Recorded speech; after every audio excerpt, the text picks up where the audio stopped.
Hello, my friends. Happy Sunday. So good to see you guys. Hope you've had a great week. Hey, we have got an awesome story for you. All right, this is one of my favorites. Are you ready for it? Yeah. Okay, now, to be ready, I want to make sure you guys have heard the stories before. What book of the Bible are we in? Exodus, that's right. All right, we are in Exodus and we're talking about Moses. He's the lead character of the story. And we have gone through all the times when he was a baby, and then when he got older and he lived in the palace, and then he moved to Midian. All these things, he saw the burning bush, right? God sent him back to Egypt and the plagues happened. So if you have missed any of those stories, please go back. TVC Kids Nashville, that's our YouTube channel just for kids. You guys, it's a great place to go to see devotions, all kinds of things. But go back and catch up on these stories because there's such a path of how God is saving the Israelites and how he's walking with them and staying so faithful to them. So I want to make sure you guys are seeing the full story. So go back and look at those. Or if you've just forgotten them, go back and look at them again before we hear this one. But this was a really good one. So I'm ready to read. Are you ready to listen? You are? Okay, here we go. How were the children of Israel, who had never been out of Egypt, going to find their way? So do you remember Pharaoh had just said, go, get out of Egypt, just leave after the plagues. After that last one where God saved the Israelites with the Passover, right? But the Egyptian firstborns had passed away. And so he was like, just go. But the Israelites had been slaves. They lived there for over 400 years. So how are they going to know where to go? Well, God did not let them down. He sent a pillar. Now, have you ever seen in a storm where like clouds just kind of come down? They almost look like a column or a pillar, right? That's what he sent. He sent a pillar of cloud by day and a pillar of fire at night. And that was the guide for the Israelites. It was kind of like, have you guys ever played red light, green light? Yeah. So the pillar of cloud would go and the Israelites would follow. And when the pillar would stop, the Israelites would stop. And the pillar would go, and the Israelites would go, and the pillar would stop, and the Israelites would stop. And so that's how they would move. And do you remember, it wasn't just like 3 or 4 or 5 or 10. It was 2 million Israelites. So this was a big, giant group. And they were all going, and they were not moving super fast because they had children there. They had flocks, you know, all their animals came with, and so they had to make sure that they had, you know, time to eat and move. So it was kind of a slow path, but God was guiding them the whole way through with the pillar of cloud and the pillar of fire by night. All right, let's see what happens after that. After the children of Israel had gone from Egypt for a few days, it only took a few days. Pharaoh, you remember how he doesn't keep his word very well? Yeah. All right.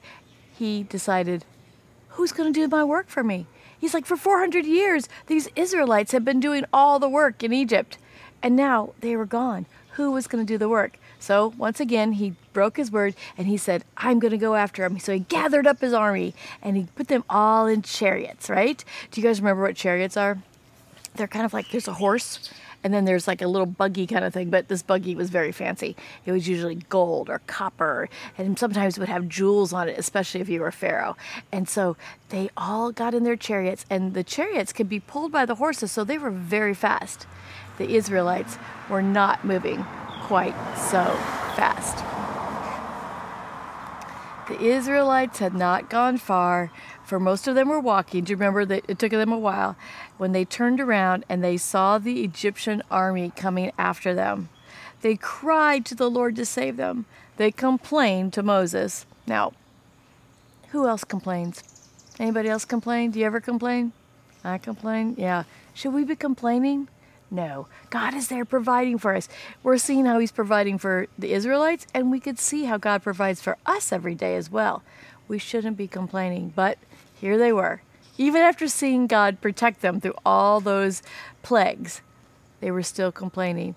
And so they said to Moses, was it there were not enough graves in Egypt, so you took us out here to die? No, that wasn't the plan. That wasn't God's plan. But here they were out in the middle of the desert trying to move forward. They see the Egyptians and they start complaining. But they were also kind of terrified too because they were moving fast. Here's what happens. Moses tried to calm them, and here's what he said. Don't be afraid. God will take care of you. Just stand still and see God work. He's going to wonderfully save you. The Lord will do all the fighting, and you will only have to watch. For this is the last time you will see these Egyptians. So think about that. Think about the people being so afraid, seeing these Egyptians, and God saying, just watch, stand back, I'll fight for you. I'll do the work. I'll fight for you. You just watch. You know, God does that for us now too. He's there working for us all the time. We just have to pull back, sit back, pray, and ask God to help us, and then watch Him work. He'll do it for you. All right, let's see how He did it for the Israelites. Then God said, tell the children of Israel to move forward. And the Israelites began to pack up their things, right? There was, 2 million of them packing up all their things. And so they got ready, they're moving, but then they noticed, where are we going to move? Because in front of them was this huge Red Sea, right? It was a big sea. It was kind of like when you go to the beach, a lot of you guys go to the ocean and you see the water and it's just gigantic. That's kind of like the Red Sea. It was a big body of water. It wasn't just a tiny little lake. Big body of water. And then on the two sides were mountains. So they knew they couldn't go over the mountains. They knew they couldn't get through the sea. And they turned around, and who was behind them? That's right, the Egyptians running with their chariots, coming so fast. So they thought, what are we going to do? Just then, God took the pillar of cloud, and it went over the Israelites and between the Israelites and the Egyptians. And between them, God made the cloud dark and deep and thick so the Egyptians couldn't see the Israelites. But the cloud in front of the Israelites was bright and shiny and full of light. And so they could see the path that God had for them. Here's how it happened. They did not need to be afraid. The Egyptians couldn't see the Israelites at all. Then Moses stretched out his arm over the Red Sea, and the Lord sent a strong east wind which blew all night long. It blew so hard that the water was moving back and stood up like walls on either side. So here's the water, right? And Moses put out his arm, and the water, instead of being all here, stood up like walls on either side. And what did that leave? A dry path, the path that God wanted the Israelites to go on. So here's the water, the path. The Israelites started moving forward, following that cloud of light, right? And they started moving forward, and they made it all the way to the other side, to safely on shore. Well, when the Egyptians saw that, they finally got up close enough to see them. They thought, well, if the Israelites can do it, we can do it. But when the Egyptians started going through, God sent trouble for them. The wheels on the chariot started getting stuck in the sand and falling off.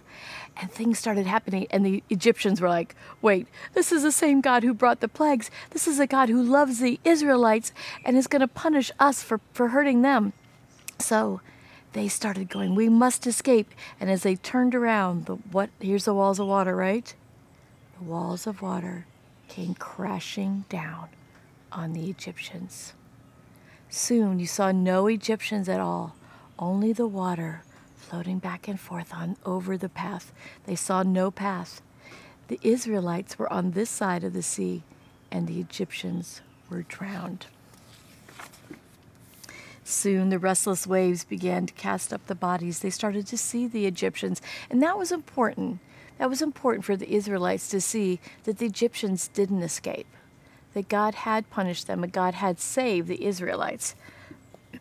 These Egyptians had treated them so cruelly for so many years, but they could never harm the Israelites again. So the Israelites saw that. The Israelites saw how wonderful, how great their God was, who had brought them out of Egypt with such mighty miracles. We are free, they said, we are free. They shouted to each other. The Egyptians can never trouble us again. Then Moses and the Israelites sang a beautiful song of praise to God for saving them. They were so happy and lighthearted that they felt like dancing, and so Miriam picked up a tambourine. Do you remember Miriam, Moses' sister, right? She picked up the tambourine, and all the other women joined her, and they danced and they sang praise to God for saving them. That's the right thing to do, right? They began to just love God and praise Him even more. Oh, what a happy people they were, singing and dancing to the Lord. They were safe now after all those hard years of slavery. Would they ever forget how God cared for them? Would they ever again be afraid of trouble or danger? Well, I'm sorry to say that they were people, just like you and me, right? And so at some point, you're going to see in the future they would doubt again. They would fear again. They're people just like you and just like me. So the Israelites had seen all these miracles, but yet we'll see later in the stories that there were doubts and there were fears. But right now, there was praise and there was dancing and there was singing, just like we should do. You know, when God protects us, do we sing? Do we dance? Do we praise? Do we thank Him with our whole hearts? That's what this story is teaching us. God will save us, just like He saved the Israelites. We do need to praise Him and thank Him. I hope you guys will look for things.